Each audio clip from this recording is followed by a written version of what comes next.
From the Siouxland News Studios in HD, the Wayne State Coaches Show with Jordan Furby starts now. And welcome in, everybody, to the Wayne State Coaches Show, the inaugural episode of the Wayne State Coaches Show, your place for everything Wildcat athletics. And we're going to cover you this year from football to volleyball and even cross country and some soccer. And joining us this week is the head man of the Wayne State football program, Coach Dan McLaughlin. Coach, thanks for joining us. Thank you, Jordan. I appreciate the opportunity. Absolutely. Very excited to get this started. Another football season is upon us. We had the FBS schools return this week. You guys will get started this weekend. But first, we're going to take a step back and talk a little about Wayne State's season last year. You guys went 6-5 last year, finished 7th in the NSIC. What's going to be the biggest thing replacing what you guys had last year? I mean, obviously, a good year. I know you had said that maybe kind of a disappointing year. But heading into your 9th season, what's going to be some of the things that we're going to have to replace going into this year?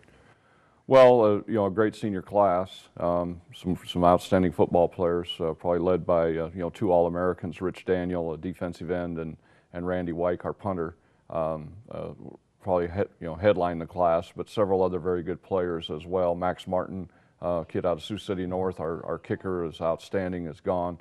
Jeff Picorni, first-team All-Conference defensive tackle. We lost our starting center, Matt Peter. Kevin Paulson, wide receiver out of Pierce, Nebraska, outstanding football player, and several others. So we've got to replace those kids, and then we've got to clean some areas up. Turnovers is what killed us last year, and we were 6-5, and that's a good thing. But it was a disappointment, quite frankly, because if we had just simply won the turnover battle, we'd have been 9-2 or possibly 10-1. And so those are things we got to fix in order to move forward.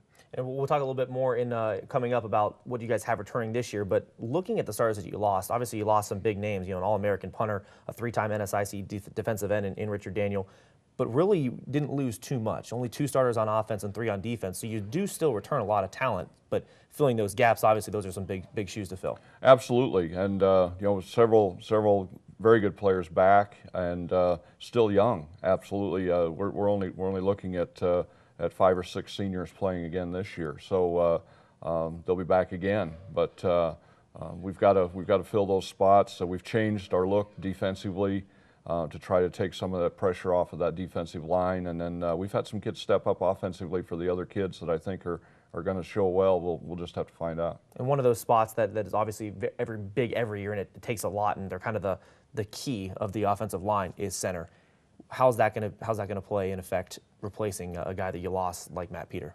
Well, Austin Hesacker, kid out of Gretna, a suburb of Omaha, has really stepped up. He won the job in the spring, has continued to do a great job in the fall. He's our starting center and has done a really fine job. We're really pleased with his work. We've got a couple of kids that are battling for that backup spot.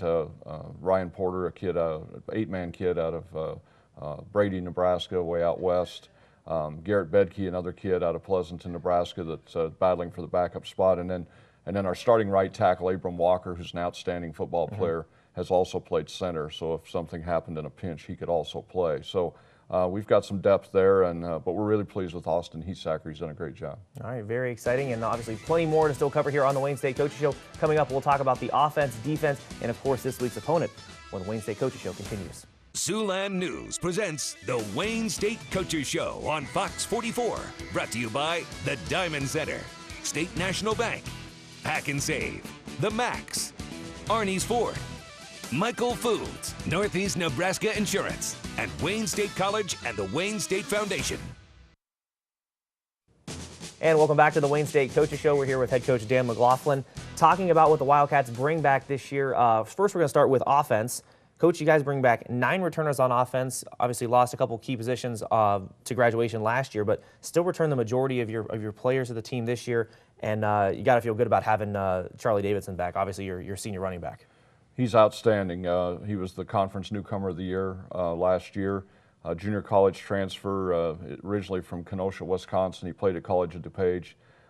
Came in and just getting his feel the first half of the season, and in the last half of the season really jumped up and did some great things.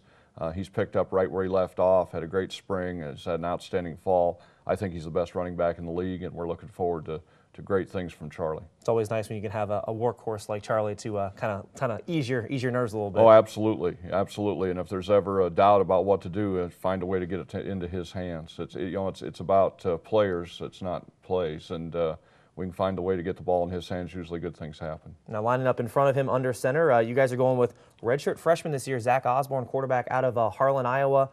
What's he kind of bring to the mix? Obviously, a young player, but I'm imagining that the experience probably isn't a big thing because he's obviously getting the nod. He's he's just a football geek. He's constantly up in the offices watching film. He's always got questions about how to attack things, and he's just a football geek. He just loves it, and he's got a tremendous arm, a great sense for the game. He extends plays. He continues to look downfield. He makes our wide receivers better. He just makes plays. He's very, very accurate throwing the football, and he won the job in the spring and has continued to do so in the fall. And we're real pleased with him, and we're going to roll him out there Saturday night against Northern and see what he's got. And looking at who he's going to be throwing to, the depth at wide receiver, it seems like just looking at your roster that you've got some speed players and some skill players that he's going to be able to throw to. You guys have a lot of depth there. Absolutely. We did lose Kevin Paulson, as you mentioned, but Adam Stark is back, our home run hitter, a great speed, and then a couple of big kids. Cole McDaniel is 6'5", 220 pounds, kid out of California with tremendous hands. That he and Zach have really done a good job working together. We got a freshman that you know a little bit, Nate Rogers out of South Sioux City. Another 6'5" kid that can jump out of the atmosphere. They've worked together well and doing a very good job. Returning starter Cody Calhoun is probably our most solid receiver in terms of route running and the total package that he brings. We've got a junior college transfer named Tonev Abraham, who's new. He's been here actually a year, but he needed to get his grades in order, so he got that squared away, and he's a tremendous receiver that no one's seen yet, and we're very excited about him. And so we've got some kids that that can do some things. And then not to overlook Grant Otten, our tight end out of Columbus, outstanding tight end, and his backup Joe Truba from Omaha too. So we have a lot of weapons, I think, for Zach to get the ball to, in addition to Charlie back there, which is, like I said, very comforting. So I don't think it's a big of a deal for a redshirt freshman because he has so much help. We're not going to put a lot on him. We're just going to ask him to get the ball in the right places. And the guys that will be up front doing all of the grunt work, the offensive line, the guys that maybe don't get their praises sung enough. You said this is the best line that you've probably seen since your time at Wayne State, right? I think so. I really do. Brent Schlode is a 3-year starter at left tackle out of Battle Creek, Nebraska, an outstanding football player. Tyler DeWitt from Orange City, Iowa, is 6'5", 315 pounds. Broke his ankle in the first game last year against Moorhead, but he's back fully recovered and done a great job.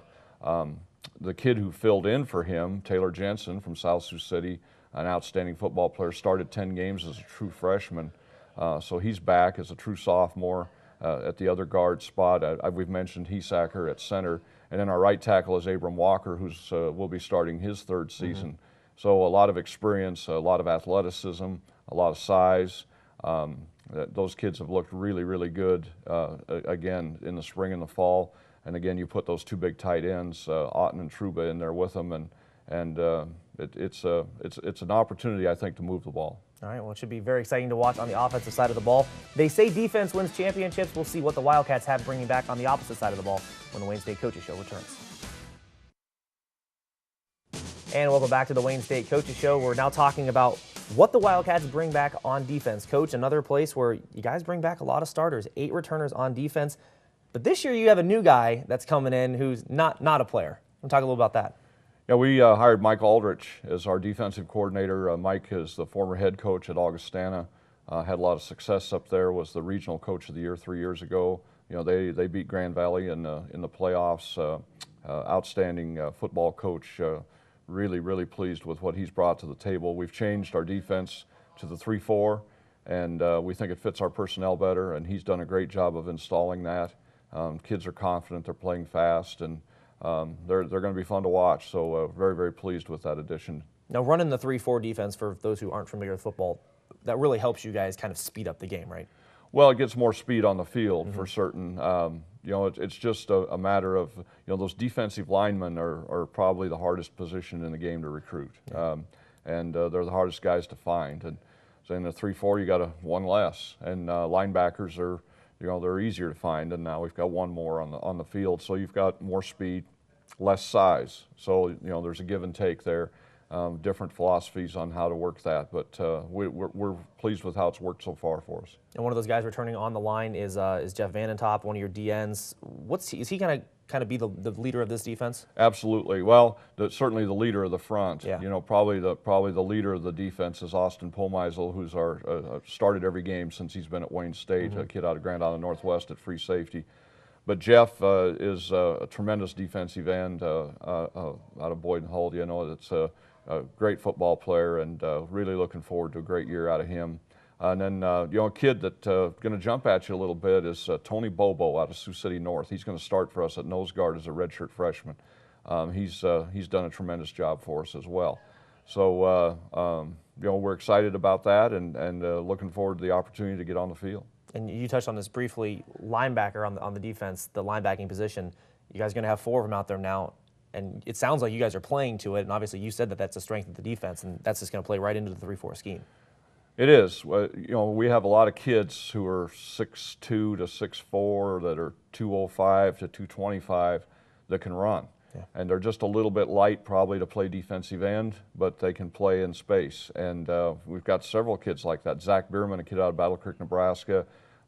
Nathan Scott out of Broken Bow, Nebraska. Just kids that Trevor Meter is out of Lincoln. Craig Tigas is from Western Iowa. Big kids who can run, and at that outside linebacker position, we just really feel like is a strength for us. And then we've got Nick Monzu, who's a returning starter out of Missouri Valley, is our Mike linebacker. And then a kid that's really jumped out at us here this fall, Tyson McGill out of Norfolk High School, as the will backer, has really done a nice job. And then we've got some good depth in there as well. So really feel like maybe that's the strength of the defense right now, and it all remains to be seen. But those kids are playing fast. It's always a good problem to have, Absolutely. having that many players that can play that. Absolutely. Also touching on kind of what you're going to have to replace a little bit. You guys lost an All-American punter last year, and you have to replace your kicker. I mean, the special teams is a very important part of the game too. Don't neglect those. Oh, absolutely. You know, and Randy Wyke is All-American, and then Max Martin out of Sioux City North, a tremendous kicker. We felt the best kicking tandem in the league, and they both graduated, which is, you know, congratulations to them. That's great, but we have to replace those kids. Kid out of Papillion, Tyler Bash, is a great kicker. We feel like is going to do a great job for us, a redshirt freshman. And then at punter, Sean McClure from Lincoln East High School has kind of waited his turn. He's been around 3 years behind Randy, and you know, just bided his time and continued to do well, and he's had a great fall. So McClure and Bash, I think, will handle the duties for us and do a great job. And then Tyler Lindsay is another redshirt freshman out of Pierce that's has done a good job as well. So those 3 are going to do a good job for us, and we don't feel like there will be a tremendous drop-off. All right, sounds good. Well, still to come, we will talk about who the Wildcats will face this week, plus we'll go around Wayne State with Wayne State 360 coming up next. And welcome back to the Wayne State Coaches Show. We're going to go around Wayne State now with our segment called Wayne State 360, where we cover sports that are also going on in the fall season. And we're going to start with the great team that Scott Kneifel has going with the Wayne State volleyball team. The girls are 20th in the D2 coaches poll coming out this in the preseason.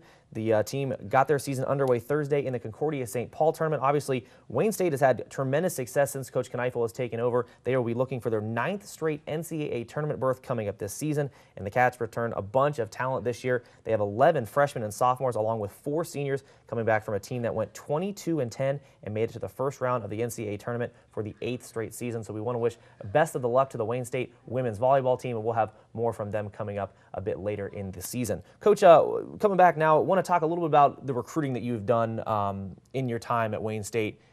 It seems like you've just been able to keep great talent. Obviously, we talked about Nate Rogers coming in, but also Marcel Dunson and Jake McDonald, just a few Sioux City boys that are on the team. But you've really helped kind of put a little wall around Nebraska and South Dakota and a lot of, in Iowa, of course, too, bringing in the good talent. How have you been able to kind of keep those kids around? Well, I don't know that it's been me necessarily. Another kid I'd like to mention, Sioux City kid, is Jeremy Nelson out of Heelan High School that's transferred back from Iowa. We recruited him out of high school and lost him to the Hawks, and then he came back this year and is doing a good job as well. But I don't know. I think I think it's a team effort. We've really improved our facilities. Our administration has done a great job with improving our facilities, and the latest, evidence of that, of course, is the new field turf and the new field. But we've had a new training room, new locker room, new weight room, all kinds of things that have really helped in that regard. We've been able to win some games. I think kids like to go where they think they have an opportunity to have success. We've been aggressive in going out and actually recruiting those kids and willing to go head-to-head against bigger schools. And kids have given us a chance. I think my assistants have done a great job. Logan Masters is a young kid out of Storm Lake, Iowa that played for us. He recruits Western Iowa and has done a great job. He recruited both Marcel and Jake and Jeremy as well, and Tony Bobo, who I mentioned earlier. So those are Sioux City area kids that he's recruited that has done a great job with, and we're very, very proud of that, and we're going to continue to work on that. And looking ahead to tonight, looking at the opponent you guys have, Northern State at 6 p.m. this evening, what's going to be the biggest challenges going against this team? The biggest thing is stopping their zone read game. Their quarterback, Jared Jacobson, is outstanding. Their tailback, John Hughes, is very, very good. So we have to be very sound defensively. And then offensively, don't turn it over. Don't beat ourselves. Don't shoot ourselves in the foot. And I know those are cliches, and you hear that from every coach. But if we can do those things, I think we've got a great chance. Okay. Well, coming up next, we'll check out what's going on the rest of the week with Wayne State Athletics. Plus, get Coach's 3 keys to victory against Northern State. Coming up next. And welcome back. Taking a look now at what the week ahead holds for Wayne State Athletics. The women's soccer team will play tomorrow, Sunday at 2 p.m. versus Washburn, and then again on Friday at Missouri Western. That game will be scheduled for 4 p.m. The volleyball tournament coming up this week will be at the Colorado State Pueblo tournament. That'll be Friday through Saturday, and the cross-country team will be in Dakota State for the Dakota State invite. That was also Saturday at 11:15 a.m. Now going back with Coach McLaughlin. Coach, tough game tonight against Northern. 6 p.m. kickoff tonight. What are the 3 keys to victory that you guys are going to have to do to get this win? The first key is don't turn the ball over. Last year we lost the turnover battle season-wide and in most games, and that's the biggest key for us. Take care of the football. The second key is contain their zone read game with Jacobson and Hughes, their quarterback and tailback, who are both back and had great years last year. That we're going to have to contain that. And then the third thing is be solid in the kicking game. Be solid in the kicking game. No block kicks or snap over the head or all the bad things that can happen in a kicking game, because anytime there's a kick, it's a 40-yard change of possession. And that's huge. So we've got to make sure we execute. And if we can do those 3 things, I think we got a great shot. And it's all about the little things in the first game of the year, but. Taking a little look ahead, I know you're going to be taking it one game at a time. Where do you see this team and as far as the outlook for 2013? Well, we'll know right away, actually, because we play Northern, who was 6-5 last year. They won 6 of their last 8 games. Really finished on a high note. So that's a great first game. And then we play Mary at home. They'll have a great opportunity to be fired up because Myron Schultz, their coach, has announced his retirement. This is his last year, and so they'll be jacked up. We go to Crookston on the road, our longest trip, and then we come home against Duluth, who will be ranked in the top 5 in the country. So we'll know very early where we're at, and I'm excited about that. I think the kids are, and we're looking forward to it. Absolutely, and we're excited for it as well. Coach, want to thank you for joining us. Best of luck this evening, Jordan. And thank you so you guys much. Get to come back and christen the new field turf next week against U of Mary. That one is set for 1 p.m. kickoff, September 14th at home. We want to again thank you for joining us, Coach. Absolutely, thank you very much. That's going to do it for the inaugural episode of the Wayne State Coaches Show. Hope to see you again, and we'll join you next week.